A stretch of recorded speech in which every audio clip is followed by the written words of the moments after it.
అయితే 2 లక్షల పెన్షన్లు కొత్తగా వయసు పెరుగుతామంటే ఇప్పుడు ఆటోమేటిక్ పెన్షన్కి అర్హులు అవుతారు కదా, వాళ్ళందరినీ కలుపుకొని 2 లక్షల కొత్త పెన్షన్లు.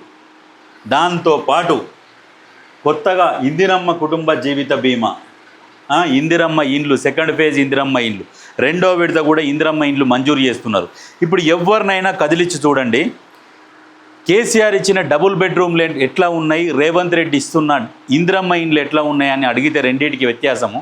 మొన్న ఒక పెద్ద మనిషి చెప్తున్నాడు, అరే అందులో ఎవడు ఉంటాడు, అందులో నీళ్ళు వస్తేవో రావో, ఆ పాయకాన నింతే ఎక్కడ పోతాయో ఏం తెలియదు, అది అంతా ఆగమాగం ఉన్నది. అదంతా ఏంటంటే భూమి కొట్టేసి పేద ప్రజలు ఎక్కడెక్కడైతున్నారో ఆ భూములన్నీ కొట్టేసి వీళ్ళందరూ కలిపి ఒక దగ్గర 5 అంతస్తులు 8 అంతస్తులు కట్టించి అందులో ఇరికిస్తే అవి కూడా మళ్ళీ నాజరకం కట్టడాలు కట్టిరు. మరి ఎప్పుడు కూలుతాయో తెలియదు, ప్రాణం చేతులు పట్టుకొని బతకాల్సి వస్తుంది అందులో. అందులో మాకొద్దు. ఇప్పుడు ఇందిరమ్మ ఇండ్లకు 5 లక్షలు ఇస్తున్నారు.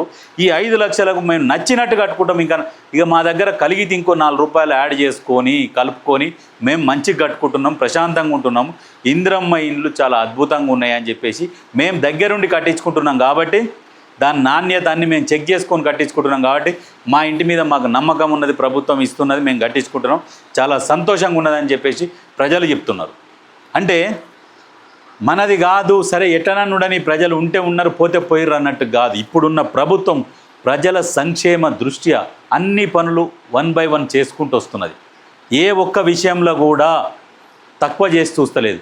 ఫస్ట్ ప్రయారిటీ ప్రజలకు ఇస్తున్నది. ఈ రేవంత్ సర్కార్ ఏం చేస్తున్నాడంటే ఫస్ట్ ప్రయారిటీ